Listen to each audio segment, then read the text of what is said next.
नमस्कार दोस्तों, मैं हूं आपका दोस्त अभिषेक, कथावाचक। दोस्तों, मैं लेकर आया हूं आप लोगों के लिए पोटली कहानियों की। हमारा जीवन कहानियों से भरा पड़ा है। आप सबने भी कहानियां सुनी ही होंगी। कभी दादी ने सुनाई होगी, कभी मम्मी ने, कभी पापा ने। क्यों? क्योंकि छोटी छोटी कहानियां भी हमें देती हैं बहुत बड़ी बड़ी सीख। तो आइए, आज मैं भी आपको एक कहानी सुनाता हूं, दो दोस्तों की। तो बहुत समय पहले की बात है। एक गांव था, सूपाताल, और वहां पर दो दोस्त रहते थे, रमेश और सुरेश। दोनों के पास अपने अपने खेत थे और दोनों के खेतों के बीचों बीच लगा हुआ था एक आम का पेड़। रमेश कहता था कि वो आम का पेड़ उसका है और सुरेश कहता था कि वो आम का पेड़ उसका है। गांव वाले काफी समय से उन दोनों के इस झगड़े को देखते चले आ रहे थे, पर समझ ही नहीं आ रहा था कि वो आम का पेड़ है किसका। तो ऐसे ही एक रोज जब रमेश और सुरेश आपस में झगड़ा कर रहे थे, रमेश ने सुरेश को कहा, ए सुरेश, मैं तुझे उठा के पटक दूंगा। सुरेश भी कहां चुप रहने वाला था। सुरेश ने कहा कि तू मुझे उठा के पटक देगा और मैं तुझे उठा के गोल गोल घुमा के दूर फेंक दूंगा। वो एक दूसरे को उठाने और पटकने की बात तो ऐसे कर रहे थे कि जैसे वो कोई रुई का टुकड़ा हो। लेकिन जब इनका झगड़ा बहुत बढ़ गया तो फिर गांव के सरपंच ने दोनों को बुलाकर कहा, सुनो रमेश और सुरेश, आप दोनों सालों से उस आम के पेड़ के लिए झगड़ते चले आ रहे हो और दोनों ही आज तक साबित नहीं कर पाए कि वो आम का पेड़ असल में है किसका। अरे लड़ लड़ के तुम लोगों ने पूरे गांव की नाक में दम करके रखा हुआ है। बस बहुत हुआ, जाओ हमारे राज्य की रानी के पास जाओ। हमारे राज्य की रानी बहुत बुद्धिमान है, वही फैसला करेंगी कि वो आम का पेड़ असल में किसका है। और आज के बाद गांव के अंदर झगड़ा करते हुए पाए गए तो दोनों को गांव से निकाल दिया जाएगा। बस सरपंच जी की ये सलाह और धमकी सुनकर रमेश और सुरेश ने फैसला किया कि वो रानी के दरबार में जाएंगे।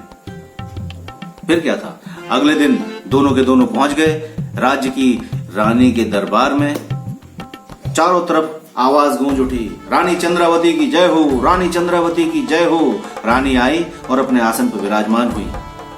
रानी ने पूछा, बताइए आप दोनों का झगड़ा किस बात पर है, और बारी बारी से बताइए। उन्होंने पहले रमेश से पूछा तो रमेश ने कहा, रानी साहिबा, वो आम का पेड़ मेरा है क्योंकि वो आम का पेड़ मेरे दादाजी के दादाजी के दादाजी ने लगाया था। इस पर सुरेश तुरंत बोला, महारानी साहिबा, ये रमेश एकदम सफेद झूठ बोल रहा है। वो आम का पेड़ इसके दादाजी के दादाजी के दादाजी ने नहीं, बल्कि मेरे दादाजी के दादाजी के दादाजी ने लगाया था, इसीलिए वो आम का पेड़ मेरा है और मेरा ही रहेगा। रानी के समझ नहीं आया क्योंकि दोनों बिल्कुल एक जैसी बात कर रहे थे। रानी ने दोनों से पूछा, क्या आप दोनों के पास इस बात को साबित करने के लिए कोई प्रमाण, सबूत, प्रूफ है? तब रमेश ने कहा, जी हाँ, मेरे पास सबूत है, मेरी पुष्पा मौसी। तो रानी ने कहा, ठीक है कि भाई पुष्पा मौसी को भी दरबार में बुलाया जाए। पुष्पा मौसी दरबार में आई और आते ही उन्होंने रमेश से कहा कि हाँ बेटा, बताओ मुझे क्या कहना है। रमेश ने कहा, अरे मौसी, बता दो इन सबको कि वो आम का पेड़ किसका है। तो पुष्पा मौसी ने कहा, किसका है? अरे मेरा है ना। तो पुष्पा मौसी ने कहा कि हाँ हाँ हाँ हाँ बेटा, रानी साहिबा की जय हो। अरे मैं आप लोगों को सच बताती हूँ, वो आम का पेड़ रमेश के दादाजी ने लगाया था। मैंने अपनी इन्हीं आंखों से देखा था, इसलिए वो आम का पेड़ रमेश का है। बस रानी ने कहा कि अच्छा सुरेश, तुम्हारे पास कोई सबूत है तो उसे पेश करो। सुरेश ने भी कहा, हाँ मेरे पास भी सबूत है। और फिर सुरेश ने अपनी चाची सरला चाची को बुलाया सरला चाची दरबार में आई और आते ही उन्होंने पुष्पा मौसी को देखा। ओ, तो ये झूठी भी यहाँ पर है। कहीं इसने ये तो नहीं कहा कि वो आम का पेड़ रमेश के दादाजी ने लगाया था? बचपन से जानती हूं मैं इसे, एक नंबर की झूठी है। अब ये सुन के पुष्पा मौसी कहाँ चुप रहने वाली थी। पुष्पा मौसी ने भी कहा, ओ सरला, उल्टा चोर कोतवाल को डांटे, झूठी खुद है और मुझे झूठा बोलती है। और वो दोनों रानी साहिबा के सामने आपस में झगड़ने लगे। रानी साहिबा ने सबको शांत कराया और कहा, आप सभी लोग अपने अपने घर जाइए, क्योंकि आपकी बातों से ये बिल्कुल भी साबित नहीं हो पा रहा है कि वो आम का पेड़ असल में किसका है। आप दोनों 2 दिन के बाद वापस से दरबार में आइएगा और तब मैं बताऊंगी कि वो आम का पेड़ असल में किसका है। रमेश और सुरेश अपने घर वापस लौट गए। अब दोनों किसान थे, दिन भर खेतों में मेहनत करते थे। तो ऐसे ही अगली रोज दिन भर खेतों में मेहनत करने के बाद रमेश अपने घर आया और रात का खाना खाने बैठा। दिन भर की मेहनत के बाद थकान के साथ रात का भोजन सबके लिए बहुत महत्वपूर्ण होता है। और जैसे ही वो पहला निवाला लेने ही वाला था कि इतने में ही उसके दरवाजे पर आवाज हुई, रमेश घर पर है? रमेश ने पूछा कि कौन बोल रहा भाई?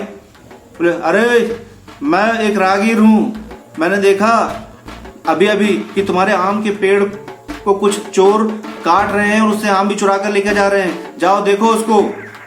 अब ये सुनते ही रमेश ने कहा कि यार पहले खाना खा लेता हूँ, फिर जाके देख लूंगा क्या हो रहा है ना। पता नहीं कौन राहगीर है, क्या बोल रहा है, सच बोल रहा है, झूठ बोल रहा है, कौन जाने। तो ठीक है भैया, आप जाओ, मैं जाकर देख लूंगा। और रमेश खाना खाने लगा। ठीक उसी समय एक दूसरा व्यक्ति सुरेश के घर पहुंचा और सुरेश भी अपनी दिन भर की मेहनत के बाद रात का भोजन ग्रहण करने ही वाला था कि उसको आवाज आई कि सुरेश, तुम्हारे आम के पेड़ से कुछ चोर आम चुरा रहे हैं और हो सकता है उसे काट भी दें। सुरेश ने जैसे ही ये सुना, उसने तुरंत भोजन वहीं छोड़ा और दौड़ लगाकर भागा। रुक जाओ, मैं आता हूं, देखता हूं कौन मेरे आम के पेड़ से आम चुरा सकता है, और चला गया। 2 दिन बाद सब लोग रानी के दरबार में फिर मिले। रानी ने कहा, तो फैसला हो चुका है कि वो आम का पेड़ असल में किसका है। सबने पूछा, बताइए रानी साहिबा किसका है? तो रानी ने पूछा, रमेश एक बात बताओ, एक रोज पहले क्या रात के समय तुम्हारे भोजन ग्रहण करने के समय कोई आया था क्या? रमेश ने तुरंत कहा, जी रानी साहिबा, पता नहीं कौन था, झूठ मूठ कुछ तो भी खबर दे रहा था कि आम के पेड़ से कुछ लोग आम चुरा रहे हैं। हाँ, तो तुमने क्या किया? रमेश ने कहा, मैं खाना खाता रहा। अच्छा, सुरेश तुम्हारे यहाँ भी कोई ऐसा आया था क्या? सुरेश ने तुरंत कहा, जी रानी साहिबा, हाँ आया था, मुझे भी उसने यही बात बोली, लेकिन रमेश सही बोल रहा है, वो आदमी झूठा था, ना तो वहां कोई चोर था और ना ही कोई आम के पेड़ को काट रहा था, जबकि मैं तुरंत गया था।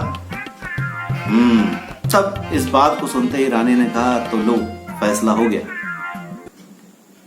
क्योंकि दिन भर की मेहनत करने के बाद सुरेश ने अपने भोजन को छोड़कर उस आम के पेड़ की परवाह की, चिंता की, और इस वजह से वो तुरंत दौड़ कर गया देखने के लिए कि कहीं कोई उसके आम के पेड़ को नुकसान तो नहीं पहुंचा रहा है। लेकिन ठीक वहीं रमेश ने इसका उल्टा किया। उसने उस आम के पेड़ की बिल्कुल भी परवाह नहीं की, पहले अपने भोजन की परवाह की। इसीलिए ये साबित होता है कि वो आम का पेड़ सुरेश का है। तो ये थी कहानी रमेश और सुरेश की। तो दोस्तों, इस कहानी से हमें क्या सीख मिलती है? इस कहानी से हमें सीख मिलती है कि सच कभी छुपा नहीं रह सकता, कभी ना कभी किन्हीं न किन्हीं कारणों से वो सबके सामने आता ही है। और दूसरी बात, हमें झूठ बोलकर कभी भी किसी का नुकसान नहीं करना चाहिए। तो फिर मिलेंगे दोस्तों अगली कहानी के साथ। बने रहिए साथ। बहुत बहुत धन्यवाद।